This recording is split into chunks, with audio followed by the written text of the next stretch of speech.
Joyce T വിയുടെ എല്ലാ പ്രിയപ്പെട്ട പ്രേക്ഷകർക്കും സ്നേഹവന്ദനം. പ്രിയപ്പെട്ട ദൈവമക്കളെ, ഇന്ന് നാം കേൾക്കാൻ പോകുന്നത് ഒരു സാക്ഷ്യത്തിൻ്റെ രണ്ടാമത്തെ ഭാഗമാണ്. ആദ്യത്തെ ഭാഗം നിങ്ങൾ ഒത്തിരി പേരെ കണ്ടു. എല്ലാവരെയും കർത്താവ് സഹായിക്കട്ടെ, അനുഗ്രഹിക്കട്ടെ. നിങ്ങൾ ഈ രണ്ടാമത്തെ ഭാഗം കാണുന്നവരെ, ആദ്യത്തെ ഭാഗം കാണാതെ ആരെങ്കിലും കാണുവാണെങ്കിൽ ആദ്യത്തെ ഭാഗങ്ങളും കൂടെ പോയി കണ്ടതിന് ശേഷം ഈ രണ്ടാമത്തെ ഭാഗം നിങ്ങൾ കാണുകയാണെങ്കിൽ അത് നിങ്ങൾക്ക് ഒത്തിരി അനുഗ്രഹമായി തീരും. ഈ രണ്ടാമത്തെ ഭാഗത്തിൽ ഒരുപാട് അനുഗ്രഹിക്കപ്പെട്ട കാര്യങ്ങൾ നിങ്ങൾക്ക് കേൾക്കുവാൻ കഴിയും. മരണത്തിൽ നിന്ന് ഒരു കർത്താവിൻ്റെ ദാസ്യ ദൈവം വിടുവിച്ചതും, താൻ മരിച്ച് പോയ അവസ്ഥയിൽ സ്വർഗത്തിൽ കടന്നുപോയി സ്വർഗീയ ദർശനങ്ങൾ കണ്ടതും, അതോടൊപ്പം താൻ ഭൂമിയിലിരുന്ന് ആരാധിക്കുമ്പോൾ ദൂതന്മാരുടെ സാന്നിധ്യങ്ങൾ തൻ്റെ കണ്ണുകൊണ്ട് കണ്ടതും, ദൂതനെ കണ്ടതും, ദൂതൻ കൂടെ വന്നിരുന്ന് ആരാധിച്ചതും, അങ്ങനെ യേശു ക്രിസ്തുവിൻ്റെ പ്രസൻസ് തൻ്റെ ജീവിതത്തിൽ അറിഞ്ഞതും, അത്ഭുതങ്ങളും, വലിയ രോഗശാന്തിയുടെ കാര്യങ്ങളും, അങ്ങനെ ഒത്തിരി അനുഗ്രഹിക്കപ്പെട്ട കാര്യങ്ങൾ ഈ സാക്ഷ്യത്തിനകത്തുണ്ട്. അതുകൊണ്ട് നിങ്ങൾ ആരും സ്കിപ്പ് ചെയ്യാതെ എല്ലാം ഇത് കണ്ടിന്യൂ കാണണമെന്ന് ഞാൻ ആഗ്രഹിക്കുന്നു. അത് നിങ്ങൾക്ക് തീർച്ചയായിട്ടും അനുഗ്രഹമായി തീരും. കർത്താവ് എല്ലാവരെയും സഹായിക്കട്ടെ. അതോടൊപ്പം തന്നെ ഈ സാക്ഷ്യങ്ങൾ നിങ്ങളുടെ പ്രിയപ്പെട്ടവർക്ക് ഷെയർ ചെയ്ത് കൊടുക്കുകയും, സബ്സ്ക്രൈബ് ചെയ്യാത്ത പ്രിയപ്പെട്ടവർ സബ്സ്ക്രൈബ് ചെയ്തുമൊക്കെ ചെയ്താൽ അത് നിങ്ങളുടെ ജീവിതത്തിൽ ഏറ്റവും അനുഗ്രഹമായി തീരും. എല്ലാ സാക്ഷ്യങ്ങളും നിങ്ങൾക്ക് ലഭിക്കുവാനും ഇടയായിത്തീരും. അങ്ങനെ നിങ്ങൾക്കും ഞങ്ങളോടൊപ്പം ഈ കർത്താവിൻ്റെ വേലയുടെ ഒരു ഭാഗമായി തീരുവാൻ കഴിയും. കർത്താവ് എല്ലാവരെയും സഹായിക്കട്ടെ. നമുക്ക് പരസ്പരം ഓർത്ത് പ്രാർത്ഥിക്കാം. God bless you.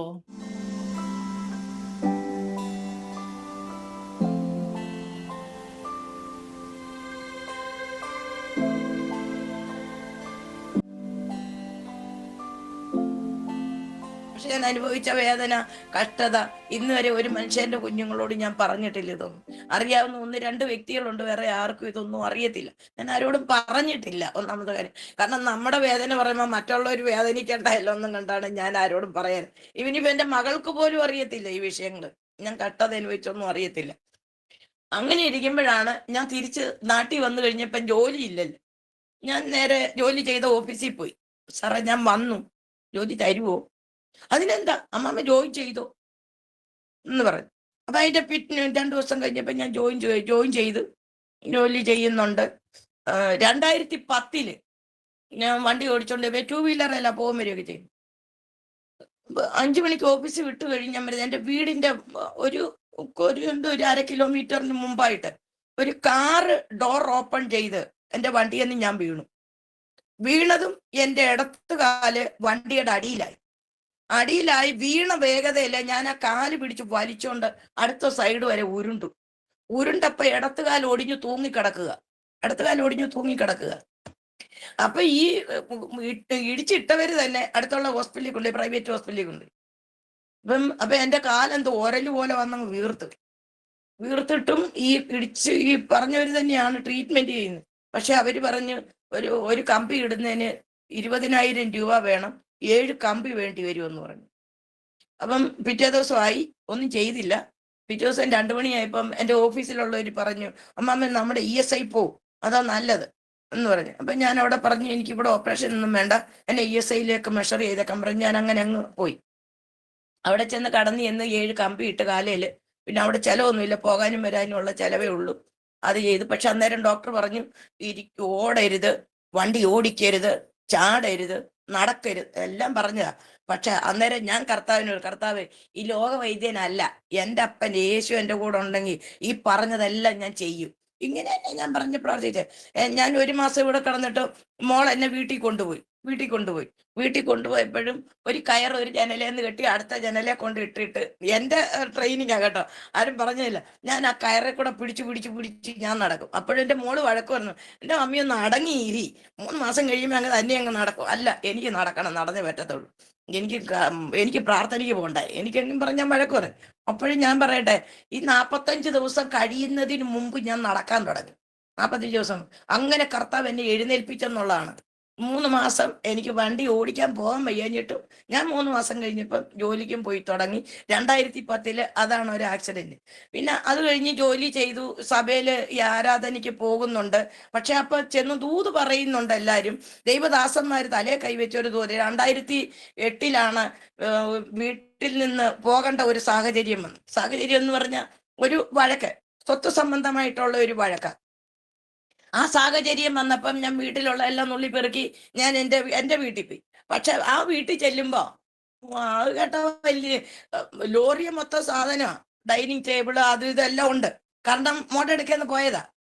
അപ്പം അവക്ക് വസ്തുവും വീടും കൂടെ വേണം. ഞാനങ്ങ് ഇറങ്ങിപ്പോയി എന്തെങ്കിലും ചെയ്യട്ടെന്ന് കണ്ട്. വീട്ടിൽ ചെന്നതുമല്ല, എൻ്റെ വീട്ടില് ഒരാങ്ങളെ ഓടി വരുവാ, രണ്ടാമത്തെ ആങ്ങളെ ഓടിയോ. ഏതായാലും ഇളയ ആങ്ങളെയാ, ഏതായാലും നീ ഇനി വന്നതല്ലേ, ഇനി നമ്മുടെ പള്ളി വന്നാ മതി.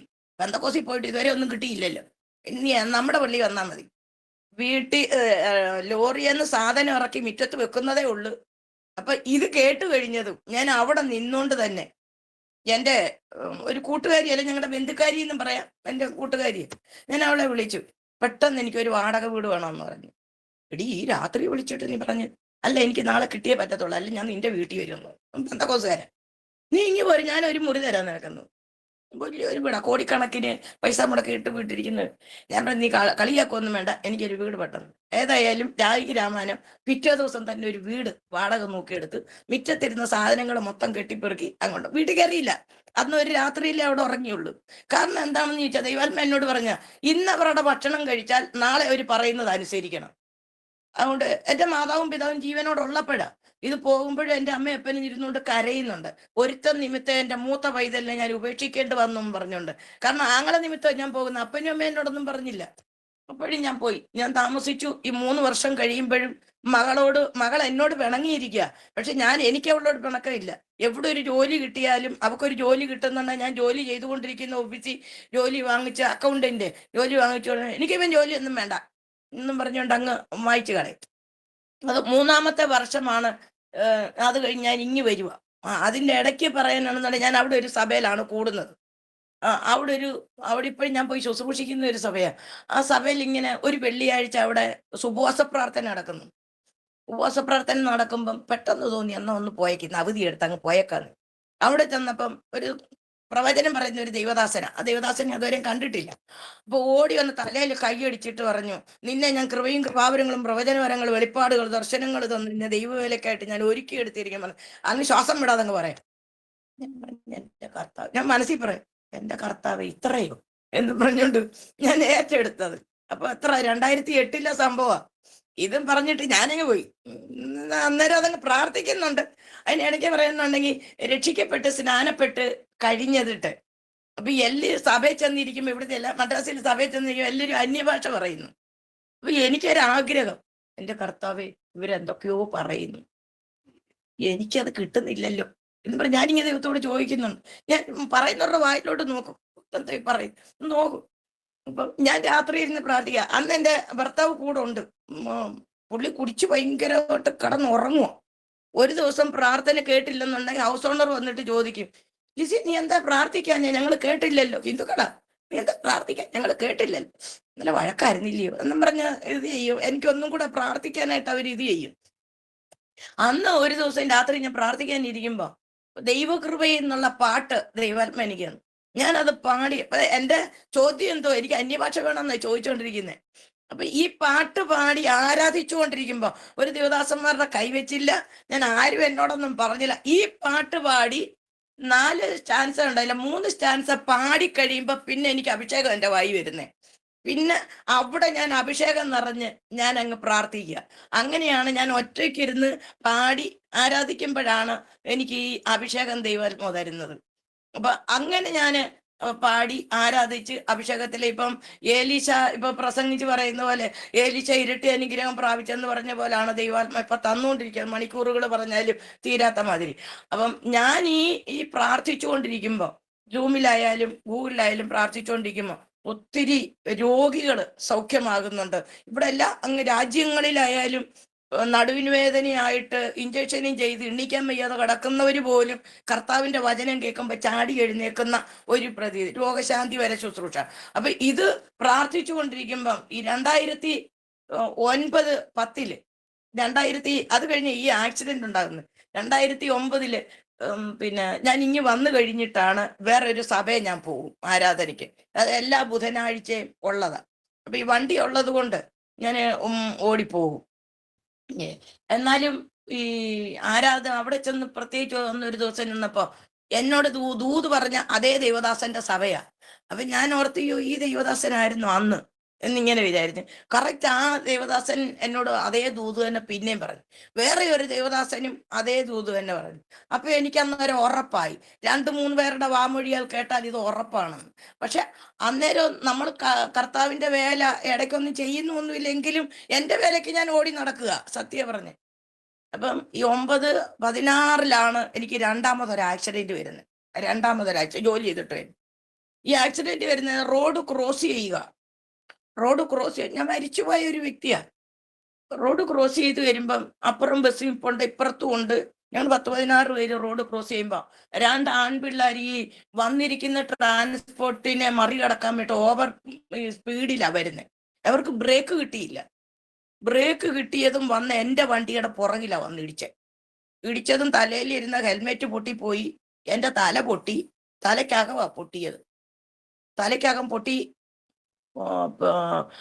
അപ്പൊ തന്നെ ഫസ്റ്റ് എയ്ഡ് ചെയ്തു ഹോസ്പിറ്റലിൽ കൊണ്ട്. പക്ഷെ അപ്പോഴും ബ്ലഡ് നിൽക്കുന്നില്ല. അപ്പൊ തന്നെ എന്നെ ഹോസ്പിറ്റലിൽ കൊണ്ടുപോയി. എൻ്റെ മകളും എല്ലാവരും വന്നു, ഞങ്ങളെല്ലാവരും വന്നു. പക്ഷെ ഡോക്ടർ അന്നേരം ഇറങ്ങി വന്നിട്ട് പോയി, ഇതിന്റെ ഉടമസ്ഥരാരാ മരിച്ചുപോയി, വീട്ടിൽ കൊണ്ടുപോക്കളം പറഞ്ഞു. എനിക്ക് ജീവനില്ലാതെ കിടക്കുക. അപ്പൊ എൻ്റെ മോളും എൻ്റെ ഉള്ളിലുള്ള നാത്തൂനും പറഞ്ഞു, ഞങ്ങൾക്കൊക്കെ വേണ്ടി പ്രാർത്ഥിക്കുന്ന ഒരമ്മയാ, ഇപ്പോഴെങ്ങും മരിക്കത്തില്ല, ഡോക്ടർ ഒന്നും കൂടെ ഒന്ന് നോക്കണം എന്നും പറഞ്ഞിട്ട് ആ ഡോക്ടർ വന്നിട്ട് തലേ 2 ഇടിയൊക്കെ ഇടിച്ചിട്ട് നോക്കിയിട്ട് പിന്നൊരു 20 മിനിറ്റ് കഴിഞ്ഞ് വെളിയിലോട്ട് വന്നിട്ട് പറഞ്ഞ്, നിങ്ങളുടെ അമ്മ കണ്ണും മൂക്കൊന്നും തുറന്നില്ല, യേശുവെ സ്തോത്രം എന്ന് മാത്രമേ പറഞ്ഞുള്ളെന്ന് പറഞ്ഞു. യേശുവെ സ്തോത്രം എന്ന് മാത്രമേ പറഞ്ഞുള്ളെന്ന്. അപ്പം അപ്പോഴാണ് എൻ്റെ മോള് പറഞ്ഞ് ജീവനുണ്ട് എന്നിങ്ങനെ പറഞ്ഞു. അപ്പം ഞാന് എഴുന്നേറ്റ് എപ്പോഴാണെന്ന് അറിയാമോ ദൈവമക്കളെ? 3-ാമത്തെ ദിവസം കർത്താവ് ഉയർത്തെഴുന്നേറ്റതുപോലെ എനിക്ക് അന്നാ ജീവൻ തരുന്നത്. അന്ന് ജീവനും തന്നു, എനിക്ക് ശ്വാസം തന്നു, എന്നെ എഴുന്നേൽപ്പിച്ചു, എൻ്റെ കണ്ണും തുറപ്പിച്ചു. അന്ന് ഞാൻ മരിച്ചുപോയ ഒരു വ്യക്തി 3-ാമത്തെ ദിവസം കർത്താവ് ജീവനോടെ ഉയർത്തെഴുന്നേറ്റെന്ന് പറഞ്ഞ പോലെ എനിക്കന്ന് എൻ്റെ യേശപ്പൻ എനിക്ക് ജീവൻ തന്നതുകൊണ്ടാ ഇന്ന് ദൈവസന്നിധിയിൽ, ഇന്ന് ദൈവമക്കളോടൊപ്പം ഞാൻ ആയിരിക്കുന്നത്. ദൈവമക്കളെ, ഈ സമയത്ത് എന്തെങ്കിലും ദർശനങ്ങളോ സ്വപ്നങ്ങളോ അങ്ങനെ വല്ലതും കണ്ടോ അതോ ഓർമ്മയുണ്ടോ? ഈ സമയത്ത് ദർശനങ്ങളല്ല കണ്ടത്. ഞാൻ അന്നേരം ഈ ഡിസ്ചാർജ് ആവുന്നതിന് മുമ്പ് ഞാൻ ബെഡിൽ കിടന്ന് പ്രാർത്ഥിച്ചത്, കർത്താവ് എന്നെ എന്തിനാ ഇവിടെ കൊണ്ടുവന്ന്? ദൈവത്തിന് ഒരു ഉദ്ദേശമില്ലാതെ നമ്മളെ ഒരിക്കലും ഇവിടെ കൊണ്ടുവന്നു. ബോധം വന്നതിന് ശേഷം ഇല്ല, അങ്ങനൊന്നും കണ്ടില്ല. അങ്ങനെ ദർശനമൊന്നും കണ്ടില്ല.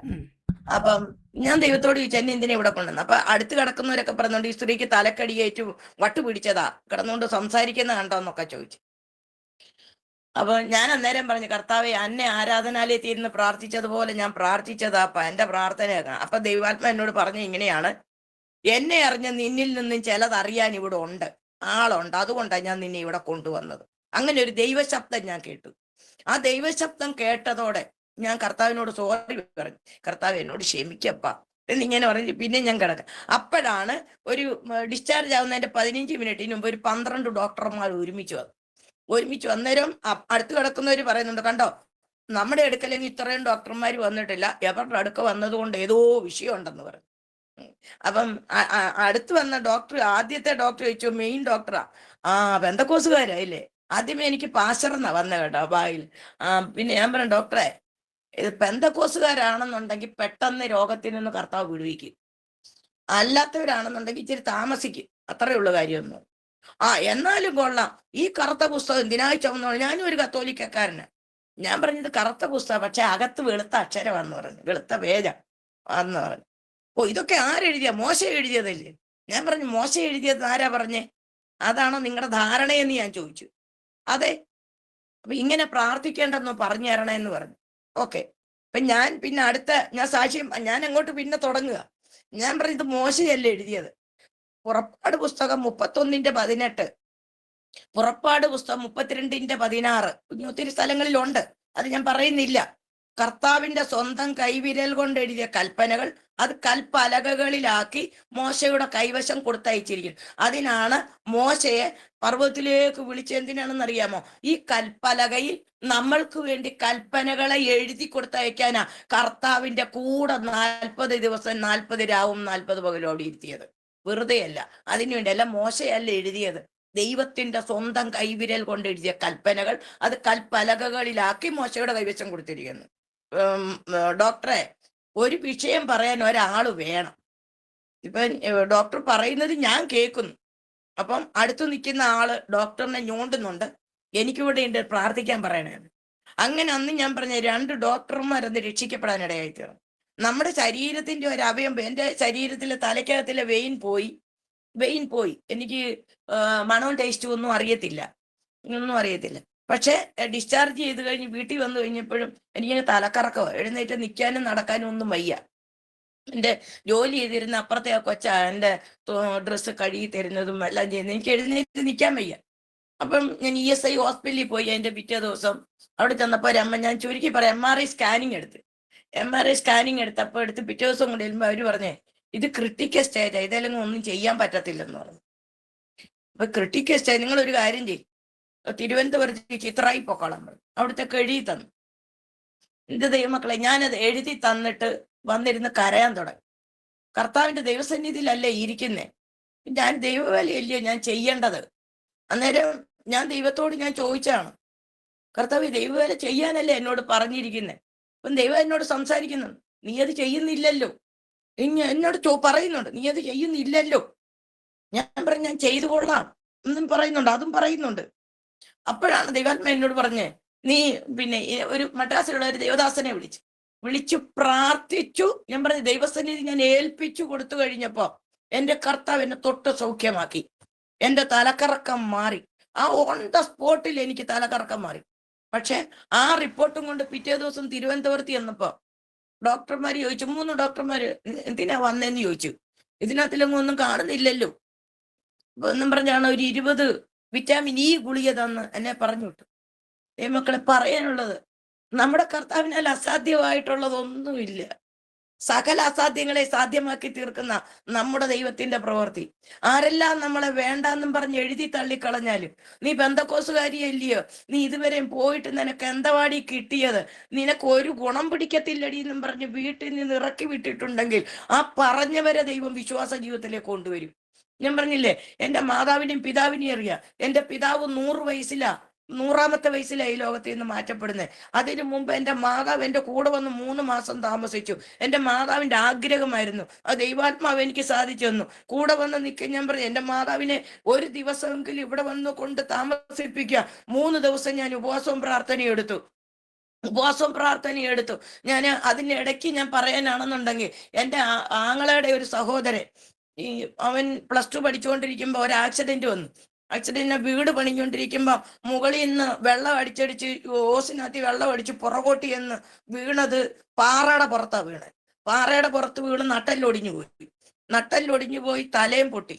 അന്നേരം കോട്ടയം മെഡിക്കൽ എന്നോട് വിളിച്ച് പറഞ്ഞില്ല, നമ്മള് ബന്ധക്കോസുകാരിയല്ലേ, നാളെക്കാണല്ലോ, കൊണ്ടുപോയി.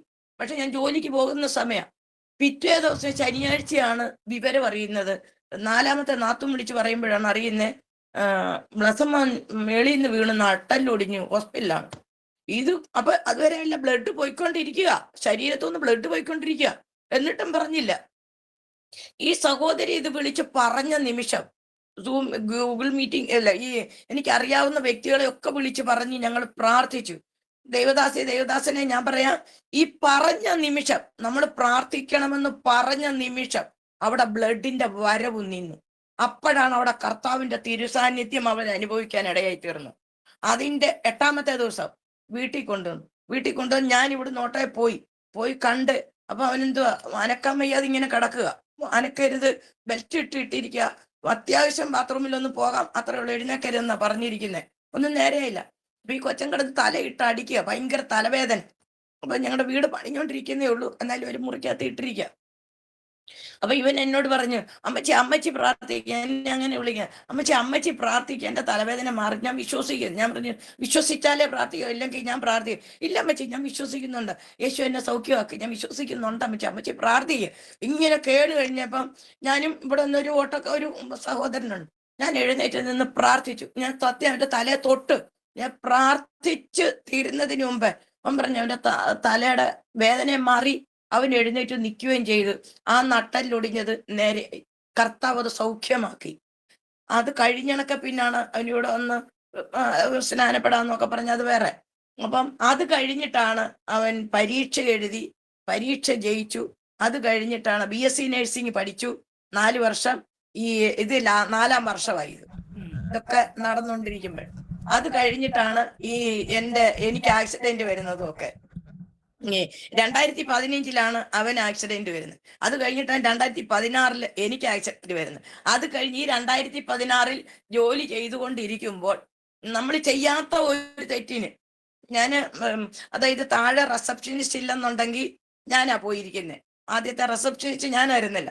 അപ്പൊ അന്ന് ആ റിസപ്ഷനിസ്റ്റ് ഞാൻ ജോലിക്ക് കൊണ്ടുവച്ച ലേഡിയാ, അത് ഒരു പെൺകുട്ടിയാ. അപ്പൊ അവള് ലീവ് എടുത്താലൊന്ന് എന്നോട് പറഞ്ഞിട്ടേ പോകത്തുള്ളൂ, അമ്മാമ്മ പോയി ഇരിക്കണേ, ഞാൻ രാവിലെ ഇച്ചിരി താമസിച്ചേ വരത്തുള്ളൂ എന്ന്. അപ്പം ഇവള് പോയിട്ട് എന്നോട് പറഞ്ഞില്ല. അപ്പം ആ ഒരു വ്യക്തി, അതാ ഡിപ്പാർട്ട്മെന്റിലെ വ്യക്തി പറയണ്ട, അയാൾ പറഞ്ഞില്ല, എന്നോട് പറഞ്ഞില്ല. അപ്പം ഞാനും പോയില്ല. അപ്പൊ ഞാൻ വിചാരിച്ച താഴെ ആരെങ്കിലും കാണും. അപ്പൊ എന്റെ കൂടെ ഇരുന്ന് ജോലി ചെയ്യുന്ന വ്യക്തിയാ. അപ്പുറത്ത് ഈ ഒരു 2 ചെയർ അങ്ങോട്ടും ഇങ്ങോട്ടും ഉണ്ട്, പറഞ്ഞില്ല. ഞാൻ വിചാരിച്ച എന്നോട് പറഞ്ഞില്ല, വേറെ ആരെങ്കിലും കാണും. ഇതൊരു ഇഷ്യൂ ആയിട്ട് ലിസി എന്താ പോകാഞ്ഞേ? ഞാൻ പറഞ്ഞു എന്നോട് പറഞ്ഞില്ല, ഞാൻ അറിഞ്ഞില്ല. അല്ലെന്നുണ്ടെങ്കിൽ മാനേജര് പറയണം. മാനേജരും പറഞ്ഞില്ല. എനിക്ക് എന്റെ ജോലി ഇട്ടിട്ട് പാനക്കും. അപ്പൊ അതൊരു ഭയങ്കര ഒരു ഇഷ്യൂ ആയപ്പം താമസിച്ചവരെ സസ്പെൻഡ് ചെയ്ത്. അപ്പൊ എനിക്ക് അതിനെക്കാട്ടില്ല, എനിക്കൊരു കത്ത്, വാണിംഗ് കത്ത്. ഞാൻ പറഞ്ഞു ഈ വാണിംഗ് കത്തൊന്നും എനിക്ക് വേണ്ട. അന്നേരം റിസൈൻ ലെറ്റർ എഴുതി കൊടുത്തിട്ട് ഞാൻ ഇങ്ങ് പോന്നു. അപ്പം ദൈവം ഒരു മുഖാന്തരം ഒരുക്കി അതാ പറയാൻ വന്നു. ഞാൻ സാറിന് അവിടെ ഇപ്പം അത് കേട്ടാലും ഞാൻ സാറിനോട് പറഞ്ഞു, സാറേ ഇതിനെക്കാട്ടിലും ഒരു നല്ല വേല എനിക്കുണ്ട്. ഞാൻ ദൈവവേലയ്ക്കായിട്ട് പോകാനായിട്ട് അല്ല, എനിക്ക് ജോലി വേണ്ടഞ്ഞിട്ടല്ല, എനിക്കിപ്പൊ ഈ ജോലി വേണ്ട എന്നും പറഞ്ഞ് റിസൈൻ ലെറ്റർ എഴുതി കൊടുത്തിട്ട് ഞാൻ ഇങ്ങ് പോന്നു. ഇപ്പോഴും അവരെന്നെ വിളിക്കും, അമ്മമ്മ ജോലി ചെയ്യാൻ തയ്യാറാണെങ്കിൽ വാ എന്നും പറഞ്ഞ് വിളിക്കുന്നുണ്ട് കേട്ടോ. ഇപ്പോഴും വിളിക്കുന്നുണ്ട്, വിളിക്കുകയും ചെയ്യും. പോയാൽ റെഡിയാ, അവിടെ ജോലി റെഡിയാ. പക്ഷെ ഞാൻ പറഞ്ഞു എനിക്ക് വേണ്ടെന്ന് പറഞ്ഞു. അങ്ങനെയാണ് 2016 ഫുൾ കർത്താവിന്റെ വേലയായിട്ട് ഞാൻ ഇരിക്കാൻ തുടങ്ങിയത്. അന്ന് തൊട്ടാണ് മുഴു ഇമാജിലസവും ചെയ്യാനായിട്ട് ദൈവാത്മാവ് എനിക്ക്. ഇതിനിടയ്ക്ക് പറയാനാണെങ്കിൽ ഒത്തിരി വിവാഹാലോചനകൾ വന്നു, ഒത്തിരി. അതൊന്നും എല്ലാം വേണ്ടാന്ന് വെച്ചു. വേണ്ടെന്ന് വെച്ചാൽ നമ്മൾ ചെന്ന് പൊട്ടക്കിണറ്റി തവള കിടക്കുന്നത് പോലെ തവള കിടക്കാനല്ലല്ലോ നമ്മുടെ ദൈവഗീതം.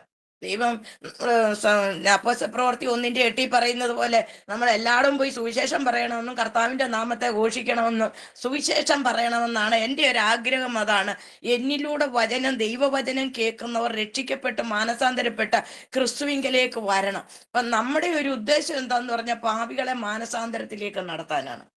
ഞാൻ അന്ന് അങ്ങനെ പോയി തിരിച്ചു വന്നു. ഈ ദൈവത്തിന്റെ വേലയുമായിട്ട് ഇറങ്ങിക്കഴിഞ്ഞിട്ടാണ് ഞാൻ ബൈബിൾ കോളേജിൽ പഠിക്കാൻ പോയി. ബൈബിൾ കോളേജിൽ പഠിക്കാൻ പോയത് 2024. ഈ 24 പഠിക്കാൻ പോകുമ്പോൾ എല്ലാം ദൈവത്തിനോട് ഞാൻ പെർമിഷൻ ചോദിച്ചോണ്ടാ പോകുന്നത്, കർത്താവ് പറഞ്ഞിട്ടുവാ പോയത്. അപ്പോഴാണെന്നുണ്ടെങ്കിൽ പോയി കഴിഞ്ഞപ്പോ ഈ 2 വീലറെ പോകുമ്പോ 6ാമത്തെ ദിവസം പോയി കഴിയുമ്പോ സൈഡിലോട്ട് മാറി വണ്ടി അങ്ങ് നിൽക്കുക. ഞാൻ ചോദിച്ചു ഇതെന്താടാ? ഞാൻ ദൈവത്തിനോട് പറഞ്ഞു, കർത്താവേ ഞാൻ അപ്പച്ചനോട് ചോദിച്ചോണ്ടല്ലേ ഞാൻ ഇറങ്ങിയേ. ഞാൻ ചോദിച്ചു, അപ്പയോട് ചോദിച്ചോണ്ടല്ലേ ഇറങ്ങി, പിന്നെ എന്തിനാ എന്റെ വണ്ടി മാറ്റി നിർത്തിയിരിക്കുന്നത്? ഞാൻ യേശുവിന്റെ നാമത്തെ വീട്ടിൽ സാത്താൻ എന്നും പറഞ്ഞ് ശാസിച്ചത് പറ്റ വണ്ടി ഓടാൻ തുടങ്ങി. ഞാൻ നേരെ വണ്ടി പോയി. പിന്നെ വണ്ടിക്കൊന്നും ഒരു പ്രോബ്ലം വന്നിട്ടില്ല. അതിന്റെ ഗ്രാജുവേഷന്റെ 2 ആഴ്ചക്ക് മുമ്പ് ഞങ്ങൾക്കൊരു 11:30 ഒരു ബ്രേക്ക് ടൈം ഉണ്ട്. ബ്രേക്ക് ടൈമിന് ഇറങ്ങി വരുമ്പോ ഞാന് ചെരുപ്പിട്ട് ആദ്യത്തെ നിരയിലിരിക്കും, ചെരുപ്പിട്ടിട്ട് തിരിഞ്ഞ് വേറെ ഒരു ചെരുപ്പെ തട്ടി ഞാനങ്ങ് താഴെ വീണിട്ട് ഞാൻ പടഞ്ഞെണ്ണിച്ചു. പക്ഷെ പിന്നെ ഞാനങ്ങ് താഴെ വീണ് കഴിഞ്ഞിട്ട് വന്ന 3 നഴ്സന്മാരുണ്ട്. എൻ്റെ പഠിക്കാൻ വന്ന കൂട്ടത്തിൽ 2 നഴ്സന്മാരുണ്ട്. ഒരു ദൈവദാസനും ഒരു ദൈവദാസി, ഒരു BSc നഴ്സിംഗുകാരാ. ഈ 3 വ്യക്തികളും എനിക്ക് ഫസ്റ്റ് എയ്ഡ് ചെയ്യുന്നുണ്ട്. പക്ഷെ ഞാൻ മരിച്ചുപോയി. എനിക്ക് 12 മിനിറ്റ് ജീവനില്ല. അപ്പം ഞാനും വേറെ ഒരു സഹോദരിയും കൂടാണ് ഇതിലൊക്കെ പഠിക്കാൻ പോയത്. അപ്പൊ ആ സഹോദരി ഒരു പാസ്റ്ററിനോട് പറയുന്നുണ്ട്, അയ്യോ എന്തോ ചെയ്യുന്ന. അപ്പൊ ഈ ദൈവദാസനും ഇരുന്ന് കരയും, എല്ലാവരും ഇരുന്ന് കരയും, മരിച്ചുപോയി, എനിക്ക് ജീവനില്ല. അപ്പൊ ഞാൻ ചെന്ന് കാണുന്നത് എന്താണെന്നറിയാമോ? 1ാം സ്വർഗമാണ് ഞാൻ കാണുന്നത്. ഒന്നാം സ്വർഗം കണ്ടതും വെളിപ്പാട് പുസ്തകം 1:16 പറയുന്നത് പോലെ മുഖം സൂര്യന് തുല്യമായി ഒരു സൂര്യപ്രകാശത്തെ ഞാൻ അവിടെ കാണുന്നു. ഈ സൂര്യനെ കണ്ടാൽ നമുക്ക് കണ്ണു തുറക്കാൻ പറ്റത്തില്ല, അത്രയ്ക്കും ഭയങ്കര ഒരു ശക്തി, തേജോമയനായ ദൈവം എന്ന് പറയുന്നത് അവിടാണ് നേരിട്ട് ഞാൻ കാണുന്നത്. അപ്പം ഈ 12 മിനിറ്റിനിടയിൽ ഞാൻ ചോദിച്ച സംഭവം, കർത്താവെ എനിക്ക് പോകണം, എനിക്ക് പഠിക്കണം, എനിക്ക് എഴുതണം. നമ്മൾ വേറെ അതിനെ ചെന്നിരിക്കുന്നത്. ഞാൻ പറഞ്ഞു എനിക്ക് പോകണം, എനിക്ക് പോയേ പറ്റത്തുള്ളൂ, എനിക്ക് പഠിക്കണം, എനിക്ക് എഴുതണം. ഇത് 3 പ്രാവശ്യം ഞാൻ റിപ്പീറ്റ് ചെയ്ത്. 3-ാമത്തെ പ്രാവശ്യം റിപ്പീറ്റ് ചെയ്യുമ്പോഴാണ് ഭയങ്കര ഇടിവെട്ട് പോലെ ഒരു ശബ്ദം കേൾക്കാം. ഈ ശബ്ദം ഞാൻ കേട്ടതും ഞാൻ കണ്ണു തുറന്നതും ഈ നഴ്സ്, ഓതറയിലുള്ള ഒരു നഴ്സ് സിസ്റ്റർ, ആ സിസ്റ്റർ സാറിനെ വിളിച്ചു പറയുന്നു, റെജി സാറെ കരയണ്ട, ലിസി സിസ്റ്റർ മരിച്ചിട്ടില്ല, ജീവനുണ്ടെന്ന്. അപ്പൊ ഞാൻ കണ്ണു തുറന്നു കഴിഞ്ഞപ്പോ അവര് പറഞ്ഞതാണ്. അപ്പൊ ഞാൻ വേറൊരു സഹോദരി വീണ, അപ്പൊ ആ സഹോദരി ഇരുന്ന് പറഞ്ഞാണ്, പക്ഷെ ഒത്തിരി വാഗ്ദത്തങ്ങളുള്ള സിസ്റ്ററാ, ഇപ്പൊ മരിക്കത്തൊന്നുമില്ല, നമുക്ക് പ്രാർത്ഥിക്കാം എന്ന് പറഞ്ഞ് കരഞ്ഞ ആളുകളെ പിന്നിരുന്ന് പ്രാർത്ഥിക്കാൻ തുടങ്ങി. അത് കഴിഞ്ഞപ്പോഴാണ് എനിക്ക് ജീവൻ വെച്ച് ഞാൻ എഴുന്നേറ്റ്. പക്ഷെ അന്നേരം തന്നെ ഒരു മാവേലിക്കര ശ്രീകണ്ഠപുരം ഹോസ്പിറ്റലിൽ കൊണ്ടുപോയി BP നോക്കി, എല്ലാം നോക്കി, ഒന്നുമില്ല, എല്ലാം നോർമലാ. പക്ഷെ ഞാൻ ഈ കൈ കുത്തിയാ വീണത്. എക്സ്റേ എടുത്തിട്ട് കൈയുടെ എല്ലൊന്നും ഒടിഞ്ഞിട്ട് ഒന്നുമില്ല, ഒരു കുഴപ്പമില്ല. പക്ഷെ ഈ അസ്ഥി, ഈ മാംസം ഉടഞ്ഞു പോയി, കൈ ഇവിടുന്ന് ഇവിടം വരെ അങ്ങ് വന്നങ്ങ് വീങ്ങി. അപ്പം വൈകിട്ട് വീട്ടിൽ പോകണം, 2 വീലർ ഓടിച്ചാ പോകണ്ടേ. അപ്പൊ 2 വീലർ ഓടിച്ച് പോകുന്നൊരു സാർമാരെല്ലാം ചോദിക്കും, ഞങ്ങൾ കൊണ്ട് വിടട്ടെ? വേണ്ട, ഞാൻ പൊക്കോളാം എന്ന് പറഞ്ഞു. എങ്ങനെയോ വീട്ടിൽ വന്നു എന്ന് പറഞ്ഞാൽ മതി. വീട്ടിൽ വന്നു കഴിഞ്ഞപ്പോൾ ഇതിൽ ഉരല് പോലെ അങ്ങ് കഴിയും. പിന്നെ ഞാൻ പച്ചലയൊക്കെ അരച്ചിട്ട് അതങ്ങ് മാറിയപ്പം ഭാഷ വിളിച്ച് പറഞ്ഞ്, പിന്നെ നാളെ 2 ദിവസം കഴിയുമ്പോൾ ഇലക്ഷനാ, ഈ ഇലക്ഷൻ്റെ അവധിയുണ്ട്, അത് കഴിഞ്ഞിട്ട് വന്നാൽ മതി എന്ന്. അങ്ങനെ 3 ദിവസം എനിക്ക് അവധി തന്നു. അതിന്റെ പിറ്റേ പോയി നോർമലായിട്ട് എൻ്റെ കർത്താവ് പറ്റി. അങ്ങനെ 1-ാം സ്വർഗം കണ്ടു കഴിഞ്ഞപ്പോൾ അപ്പോഴാണ് എനിക്കൊരു സമാധാനം വന്ന്. ഇനി വെളിപ്പാട് പുസ്തകം 1:16 കഴിഞ്ഞ ആഴ്ചയിൽ സഭയിൽ ഇങ്ങനെ വായിക്കുമ്പോൾ അപ്പോഴും ഞാൻ ദൈവത്തോട് ചോദിച്ചു, കർത്താവ് ഞാൻ വന്നവിടെ കണ്ടതല്ലേ. അങ്ങനെ ഞാൻ ദൈവാത്മാവ്, എൻ്റെ അപ്പനെ ഞാൻ പോയി നേരിട്ട് കണ്ടിട്ട് അപ്പനോട് പറഞ്ഞിട്ട് ഞാൻ ഈ ഭൂമിയിൽ വന്ന് ജീവനോടെ. ഞാൻ അന്ന് നമ്മൾ ദൈവവചനം ഇങ്ങനെയാണ് പറയുന്നത്, നമ്മൾ ദൈവത്തിന്റെ നാമത്തിൽ നമ്മൾ എന്തെങ്കിലും പറഞ്ഞിട്ടുണ്ടെങ്കിൽ അത് സംഭവിക്കും, സംഭവിക്കാതിരിക്കത്തില്ല. അതുപോലെ തന്നെ എൻ്റെ മകളുടെ കാല് നടക്കത്തില്ലെന്ന് പറഞ്ഞു, ഓപ്പറേഷൻ ചെയ്യണമെന്ന് പറഞ്ഞു, മുട്ട് മാറ്റി വെക്കണമെന്ന് പറഞ്ഞു. അവളോട് ദൂത് പറഞ്ഞിട്ടുണ്ട്. ഞാൻ പറഞ്ഞു, നിന്നോട് പറഞ്ഞിരിക്കുന്ന ദൂത് നീ വിശ്വസിക്ക്. ഇതുവരെ ഓപ്പറേഷൻ ചെയ്തില്ല, പ്രാർത്ഥിച്ചുകൊണ്ടിരിക്കുന്നു.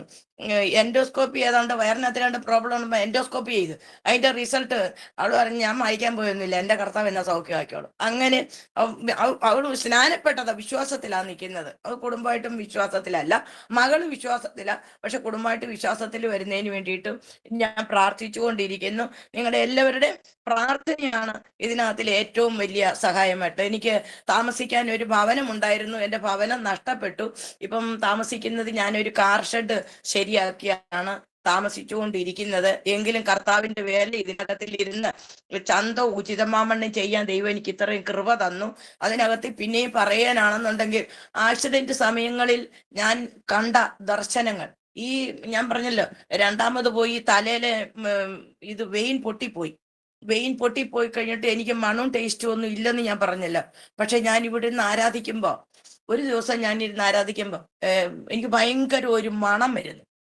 അപ്പം ഈ മണം ഇങ്ങനെ പിടിക്കുമ്പോൾ ഞാൻ മേളോട്ട് നോക്ക്, കർത്താവ് എന്റെ മണം തന്നതിനായിട്ട് സ്വോത്രം എന്നൊക്കെ ഇങ്ങനെ പറഞ്ഞാൽ ഇങ്ങനെ